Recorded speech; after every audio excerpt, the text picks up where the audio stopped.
Hello guys, welcome to Wisdom classes. Today we are going to NCERT solutions of class 9th science lesson 5. So now start. First question, who discovered cells and how? कि sales को किसने discover किया और how किस तरह से किया। तो इसका आंसर क्या है हमारा कि जो in 1665 Robert Hooke discovered cells. Robert Hooke ने सेल्स को डिस्कवर्ड किया कब? इन 1665 में। कैसे किया? While examine a thin slice of cork through a self design microscope. उनका खुद का सेल्फ डिज़ाइन माइक्रोस्कोप था। उन्होंने क्या करा कि कॉर्क की स्लाइस को अंडर एग्जामिन किया। He observe that the cork resembled the structure of a honeycomb consisting of numerous tiny compartment. जो हमने देखा होगा, जो मधुमक्खी का छत्ता होता है उसमें बॉक्सेस बने हुए दिखाई देते हैं। उसी तरह के बॉक्सेस उन्होंने किस में देखे? जो कॉर्क देखी थी, कॉर्क में इस तरह के छोटे छोटे बॉक्सेस दिखाई दिए। उन्होंने उन बॉक्सेस का नाम क्या रखा? सेल्स। तो इस तरह से उन्होंने इस सेल्स को फाइंड आउट किया। Next question, why is cell called structural and fundamental unit of life. जो हमारा क्वेश्चन है, क्या है क्वेश्चन कि सेल्स को हम स्ट्रक्चरल और फंक्शनल यूनिट क्यों बोलते हैं लाइफ की। आपको पता है जो सेल है, cell is the basic unit है। क्यों? क्योंकि सेल के द्वारा ही हमारी पूरी बॉडी बनती है। सेल से पहले टिश्यू बनते हैं, फिर आपके ऑर्गन बनते हैं, ऑर्गन के बाद ऑर्गन सिस्टम, फिर लास्ट में क्या बनता है? हमारा ऑर्गेनाइज्म। सो इसलिए हमारी बेसिक यूनिट है सेल। अब इसका जो हमें आंसर है क्या है कि cell form the structure of entity. Cell form बनाते हैं स्ट्रक्चर किसकी? ऑर्गेनाइज की। एक groups of cells form a tissue, कि एक सेल्स का ग्रुप टुगेदर एक साथ इकट्ठा होकर क्या बना देता है? टिश्यू। टिश्यू के बाद हमारे क्या बनते हैं? ऑर्गन। ऑर्गन के बाद क्या बनता है? हमारा organ system. They perform fundamental functions and life processes. वे परफॉर्म करते हैं क्या? Fundamental functions and life process, कि जो हमारे लाइफ को सपोर्ट करने के लिए जो जो फंक्शंस होते हैं वो फंक्शंस सेल के द्वारा ही पॉसिबल होते हैं। जैसे फंक्शंस क्या क्या है हमारे? Respiration, digestion, excretion. ये हमारे यूनिसेल्युलर सेल्स में भी और मल्टीसेल्युलर सेल्स दोनों में ही होते हैं। They perform all activities independently. वे परफॉर्म करते हैं सभी एक्टिविटीज़ को independently. Hence cells are referred to as, इसलिए सेल को हम क्या बोलते हैं? स्ट्रक्चरल भी और फंडामेंटल यूनिट ऑफ लाइफ की। स्ट्रक्चरल क्यों? क्योंकि इसके द्वारा हमारी बॉडी बनती है। पहले सेल से धीरे धीरे सारी बॉडी बनती है। और फंडामेंटल क्यों? क्योंकि जितनी भी एक्टिविटीज़ होती हैं वो इन्हीं सेल्स के द्वारा पॉसिबल हो पाती हैं। नेक्स्ट क्वेश्चन है हमारा, how do substances like carbon dioxide and water move and out of the cell. Discuss कि कैसे जो सब्सटेंसेस होते हैं, माना कार्बन डाइऑक्साइड और वाटर, सेल में इन और आउट कैसे करते हैं।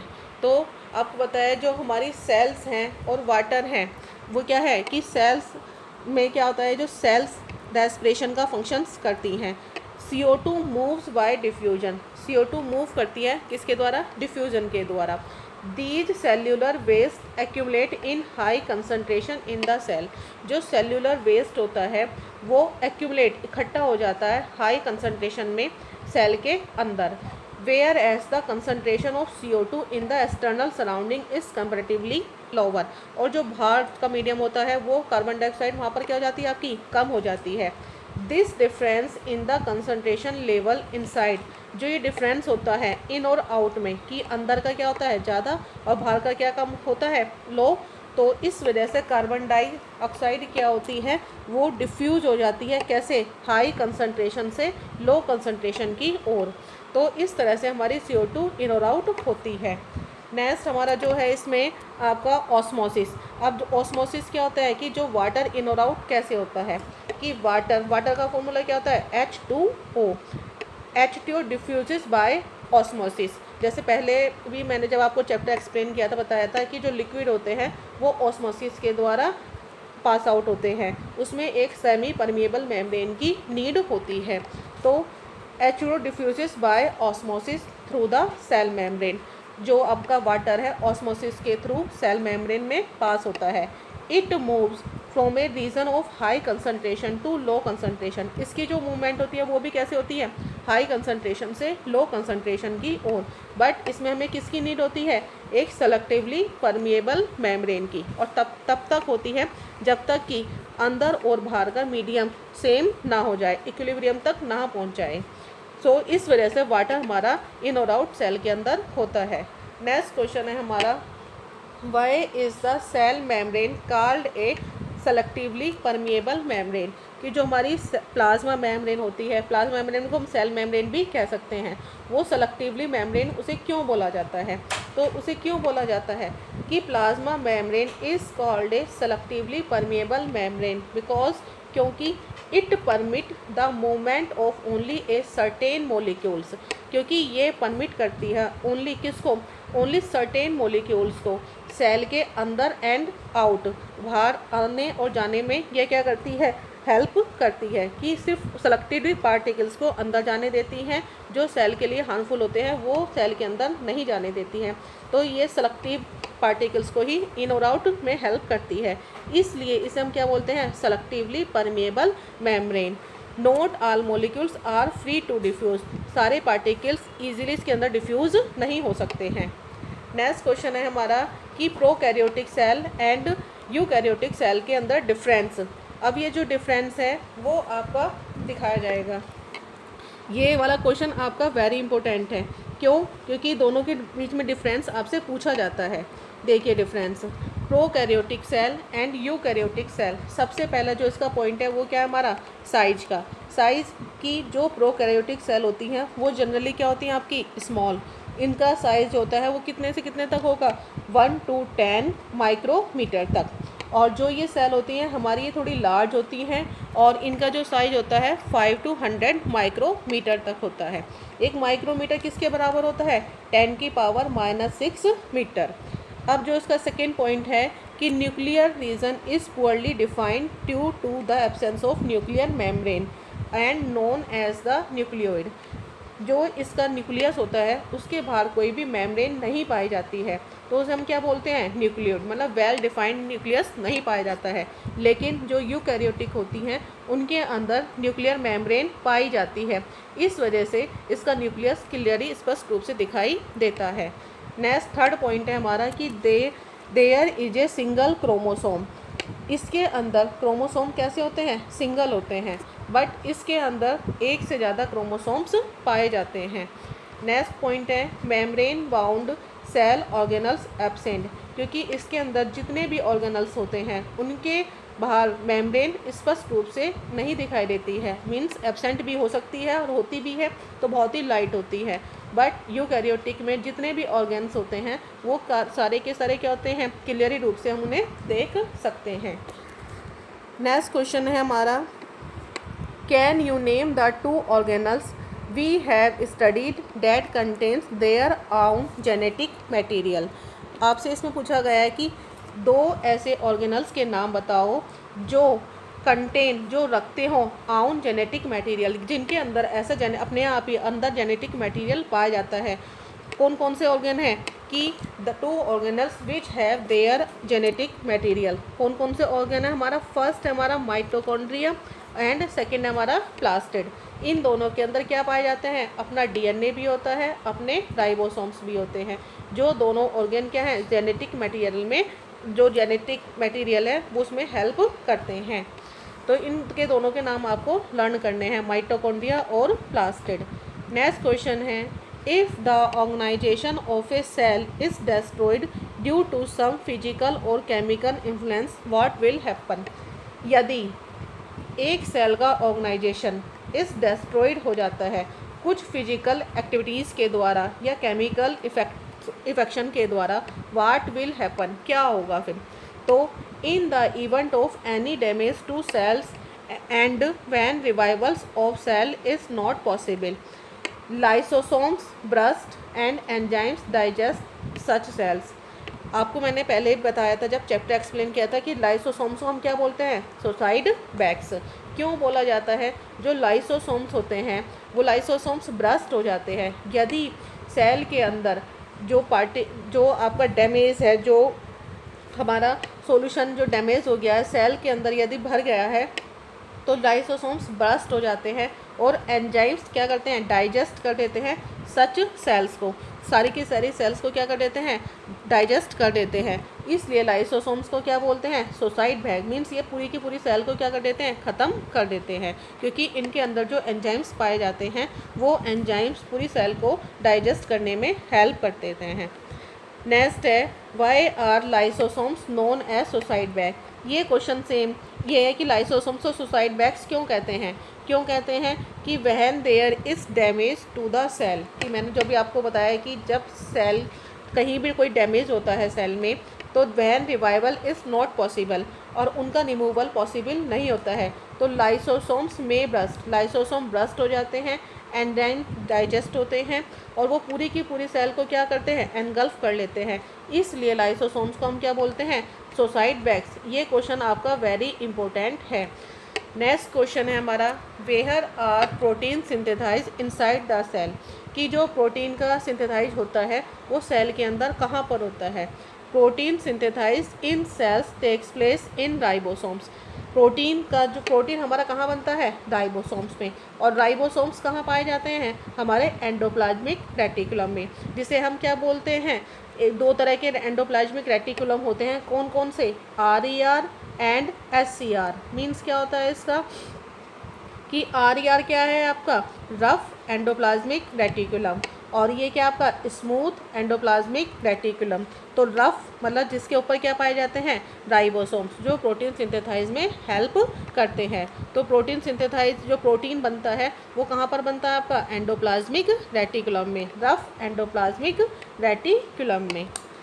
Next question, make a comparison and write down way in which plant cell are different from animal cell. अब हमें plant cell and animal cell के बीच डिफरेंस बताना है। तो जो मैं आपको टेबल दिखा रही हूँ उस टेबल के अंदर आप इनका दोनों का डिफरेंस देखेंगे। देखिए फर्स्ट है हमारा कि प्लांट सेल क्या होता है कि प्लांट सेल के अंदर क्या पाई जाती है? सेल वॉल पाई जाती है, और एनिमल सेल के अंदर कोई भी सेल वॉल नहीं पाई जाती है। क्योंकि इन्हें सेल वॉल की आवश्यकता क्यों होती है? क्योंकि ये मूव नहीं कर पाते हैं, तो बाहर के एटमॉस्फेयर से बचने के लिए इनके ऊपर क्या पाई जाती है? Cell wall. और एनिमल के ऊपर कोई भी सेल वॉल नहीं पाई जाती है। सेकंड है, इनके पास क्लोरोप्लास्ट पाया जाता है, क्योंकि ये अपना फूड अपने आप बनाते हैं क्लोरोफिल की प्रेजेंस में। They do not have chromoplast, इनके पास कोई क्रोमोप्लास्ट नहीं होता है। थर्ड पॉइंट है, they do not have centriole, इनके पास सेंट्रियोल नहीं होता है। बट सेंट्रियोल कहाँ प्रेजेंट होता है? एनिमल सेल में। प्लांट सेल में वैक्यूल्स जो होती है वो लार्ज होती है, और इसमें क्या होती है? वैक्यूल या तो स्मॉल होगी। और नेक्स्ट पॉइंट है हमारा फिफ्थ कि nucleus is present in the side of the plant cell. Nucleus कहाँ प्रेजेंट होता है? प्लांट सेल के साइड में, बट इसमें कहाँ होता है? हमारा सेंटर में। तो ये जो पांचों हैं आपके पॉइंट्स, ये भी क्वेश्चन आपको अच्छे से लर्न करना है, क्योंकि ये क्वेश्चन भी इज़ वेरी इंपॉर्टेंट है। Next question, how is prokaryotic cell different from a eukaryotic cell, कि प्रोकैरियोटिक सेल और यूकैरियोटिक सेल में क्या डिफरेंस है? अभी मैंने जस्ट अभी आपको ऊपर भी बताया था, वही टेबल आपको लर्न करनी है। ये जो है क्वेश्चन मैंने पहले भी बता चुकी हूँ कि ये जो है आपका वेरी इंपॉर्टेंट क्वेश्चन है। नेक्स्ट क्वेश्चन है, what would happen if the plasma membrane ruptures और ब्रेक डाउन, यदि प्लाज्मा मेम्ब्रेन रप्चर हो जाती है या ना ब्रेक हो जाती है, टूट जाती है, तो क्या होगा? आपको पता है कि प्लाज्मा मेम्ब्रेन को हम क्या बोलते हैं? Selectively permeable membrane. Plasma membrane in और आउट में भी हेल्प करती है कि यदि प्लाज्मा मेम्ब्रेन रप्चर हो जाती है और ब्रेक डाउन हो जाती है, then molecules of some substances will freely move in and out of the cell।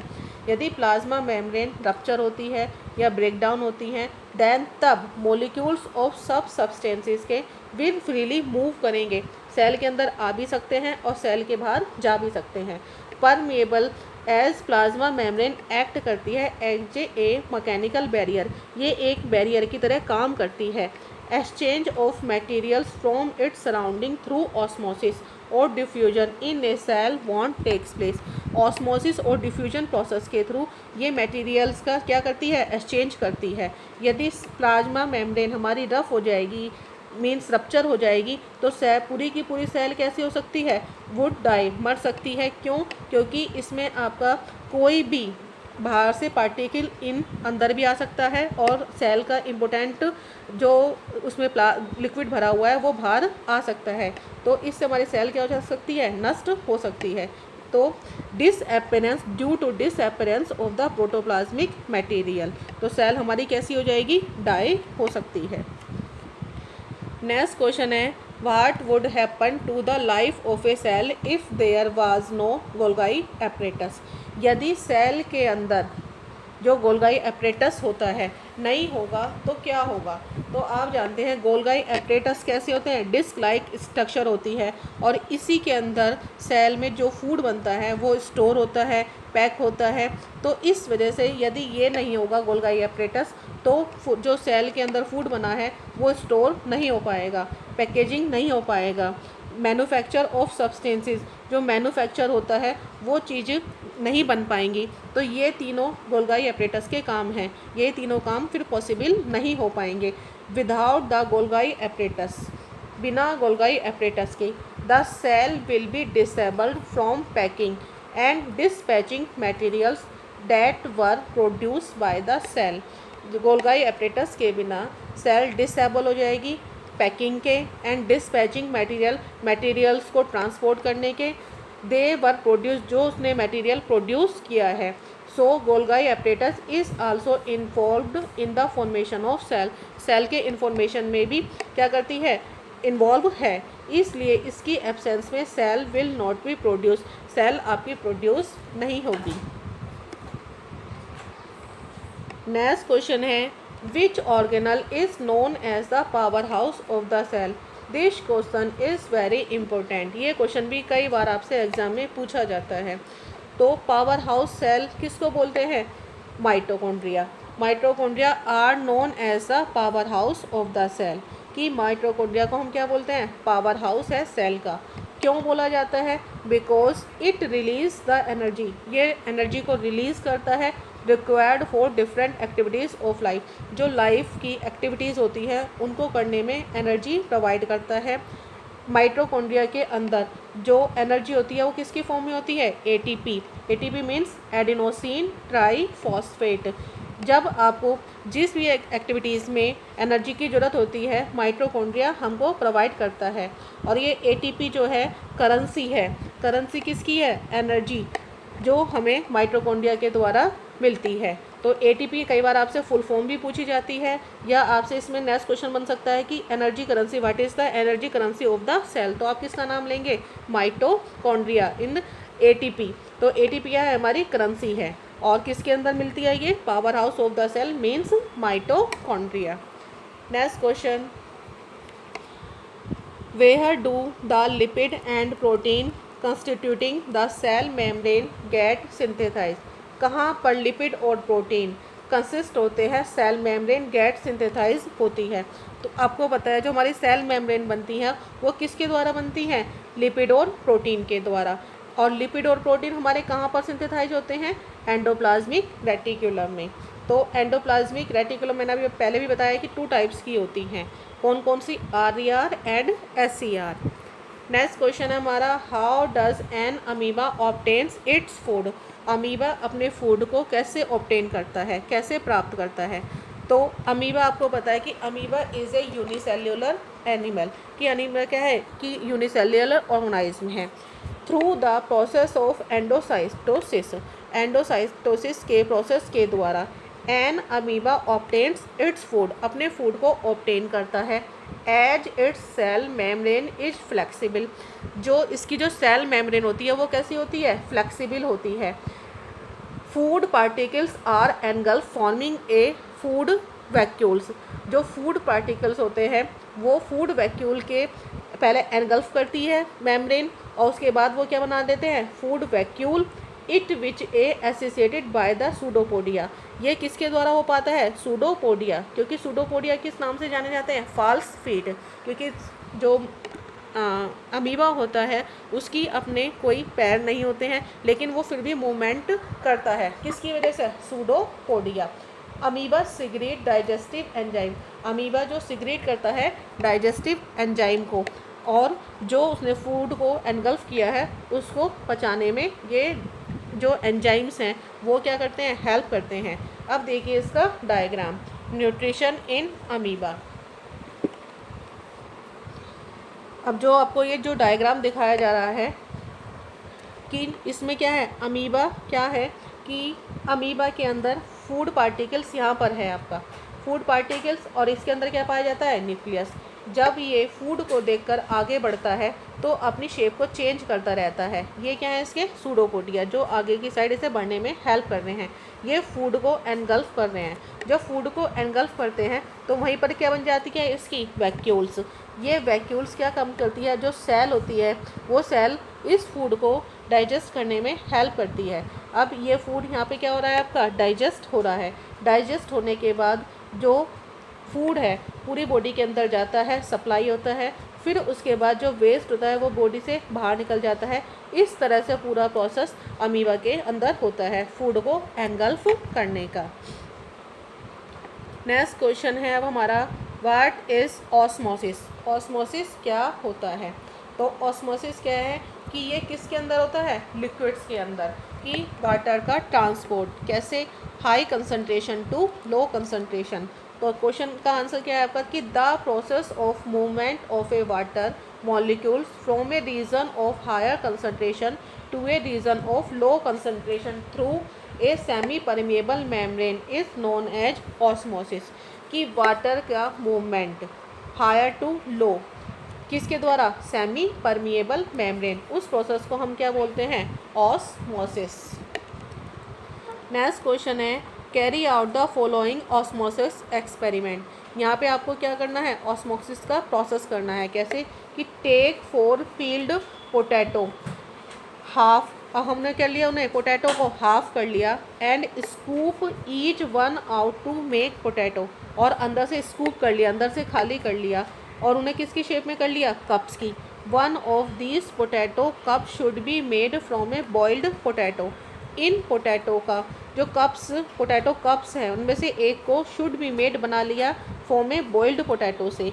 Put each potato cup in through containing water. अब इनके अंदर हमने क्या रख दिया? वाटर को कंटेन कर दिया।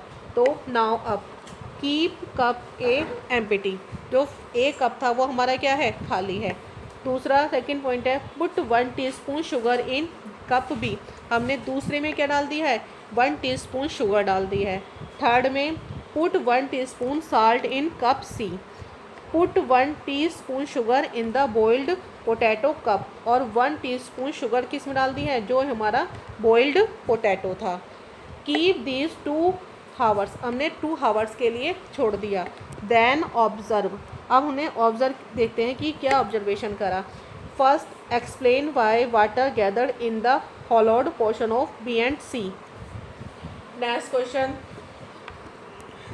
Y is potato a necessary for this experiment. जो ये एक्सपेरिमेंट है कि क्या पोटैटो ए को आवश्यकता है इस एक्सपेरिमेंट की। थर्ड है, explain why water does not gather in the होलोड out portion of A and D. अब इनके देखिए सॉल्यूशन। फर्स्ट क्वेश्चन जो होता हमारा कि वाटर एक्यूमुलेट इकट्ठा हो गया in the hollowed portion of B and C में as a difference in the water concentration, क्योंकि दोनों में क्या था? वाटर कंसनट्रेशन में डिफरेंस था, इसलिए वाटर कहाँ पर एक्यूमुलेट हो जाता है आपका? बी और सी के पोर्शन में। ये ऑब्जर्वेशन हुआ। Thereby endo osmosis occur, endo osmosis हुई सेमी परमिएबल मेम्ब्रेन के द्वारा। नेक्स्ट क्वेश्चन, पोटैटो ए को क्यों नीड थी? Potato A is essential in this experiment. क्यों? It is significant to compare different sceneries seen in, कि जो हमने बी और सी डी में देखा पोटैटो ए में हमें क्यों नहीं मिला? क्योंकि हमने पोटैटो ए क्यों उससे कंपेयर किया, क्योंकि इन सब में क्या था कि इन सब में हमने क्या भरा था, सॉल्यूशन भरा था। तो दोनों के कंपैरिजन के लिए हमें पोटैटो ए का एक्सपेरिमेंट ज़रूरी था। इससे हमारा एक्सपेरिमेंट जो है वो क्लियर हो जाता है। नेक्स्ट क्वेश्चन का आंसर है आपका कि cup A does not show any change. जो ए कप है वो कोई शो नहीं करता है change in the water flow concentration में फॉर ऑस्मोसिस टू अकर। क्यों? क्योंकि in the water flow concentration for osmosis, और ऑस्मोसिस अकर होती है which require the concentration to higher than the other. आपको होता है ऑस्मोसिस कब होती है, जब कंसनट्रेशन पावर में क्या हो, डिफरेंस हो, तभी होती है। तो cells in the cup D are dead thus there is no. जो हमारा कप डी था वो आपको पता है हमने बॉइल्ड किया था, उसके वजह से उसकी जो सेल्स हो जाती हैं वो क्या हो जाती हैं, डैमेज हो जाती हैं, इसलिए उसके अंदर कोई भी कंसंट्रेशन पावर जो मूवमेंट नहीं होता है। Existence of A semi permeable membrane for water flow. Existence एक सेमी परमिएबल मेम्ब्रेन का वाटर फ्लो में हेल्प करता है। तो ऑस्मोसिस डज नॉट अगर, इसलिए ऑस्मोसिस नहीं हो पाती है। Next question, which type of cell division is required for growth and repair of body and which type is involve in the formation of gametes.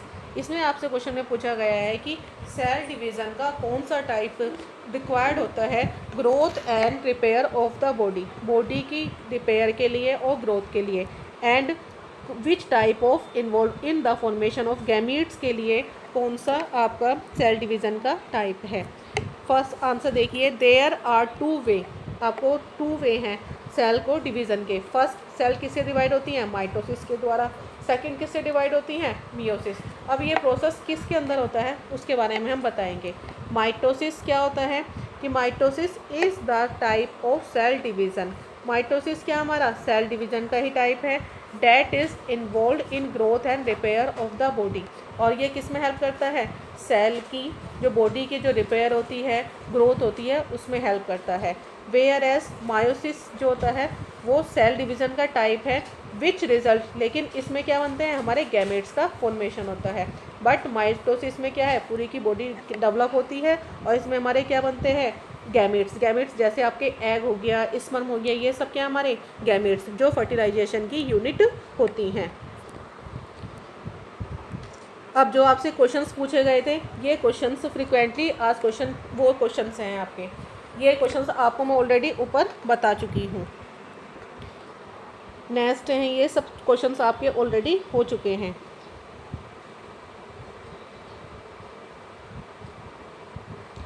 अब जो लास्ट है हमारा इज़ वेरी इंपॉर्टेंट है, क्या है आपका, difference between mitosis and meiosis. Mitosis और meiosis के बीच डिफरेंस आपसे पेपर में पूछा जाता है। इसलिए इस को कृपया ध्यान से पढ़ें क्योंकि ये क्वेश्चन इज़ वेरी इम्पोर्टेंट है, माइटोसिस और मियोसिस के बीच में डिफरेंस। अब देखिए फर्स्ट पॉइंट हमारा माइटोसिस का, कि माइटोसिस में क्या है, इन्वॉल्व वन सेल डिवीज़न, कि जो ओनली इसमें एक सेल ही क्या होती है, डिवाइड होती है। और involve two successive cell division, इसमें आपकी टू सक्सेसिव सेल डिवाइड होती है, इन्वॉल्व होती हैं। सेकंड है result in diploid daughter cell, इसका जो रिज़ल्ट होता है वो क्या होता है, डिप्लॉयड डॉटर सेल होती हैं। और मीन्स क्या है कि दो डॉटर सेल बनती हैं। और रिज़ल्ट इन हैप्लॉइड डॉटर सेल, मियोसिस में क्या होता है कि इसका जब मियोसिस होता है तो हैप्लॉइड डॉटर सेल बनती हैं। हैप्लॉइड मतलब 4 डॉटर सेल बनती हैं, डिप्लॉइड में 2 बनती हैं, हैप्लॉइड में हमारी कितनी बनती हैं, 4 डॉटर सेल बनती हैं। और इसके अंदर जो क्रोमोसोम्स होते हैं वो सेम होते हैं अपने पेरेंट बॉडी के, बट इसमें हमारे क्रोमोसोम्स की जो संख्या होती है वो क्या हो जाती है, हाफ हो जाती है। तो नेक्स्ट पॉइंट है हमारा कि daughter cell are genetically identical. अब जो पेरेंट बॉडी से डॉटर सेल बनती हैं वो कैसी होती हैं, आइडेंटिकल होती हैं, किसके, पेरेंट बॉडी के ही, बट इसमें आपकी थोड़ी सी डिफरेंट होती हैं। Occurs in all organism except virus. जो आपका माइटोसिस का प्रोसेस है वो ऑल ऑर्गेनाइज के अंदर होता है, सिर्फ किसके अंदर नहीं होता है, ओनली वायरस के अंदर, क्योंकि वायरस आपको पता है नॉन लिविंग और लिविंग के बीच का रिलेशनशिप माना जाता है। बट जो मियोसिस है वो ओनली कहाँ पर होता है, एनिमल और प्लांट्स और फंगी के अंदर। नेक्स्ट पॉइंट है क्रिएट ऑल बॉडी सेल।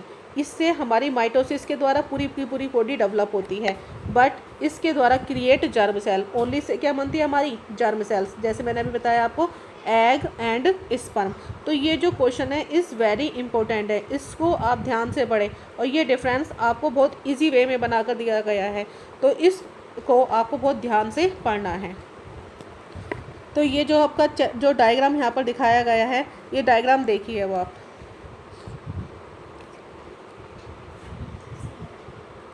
अब डायग्राम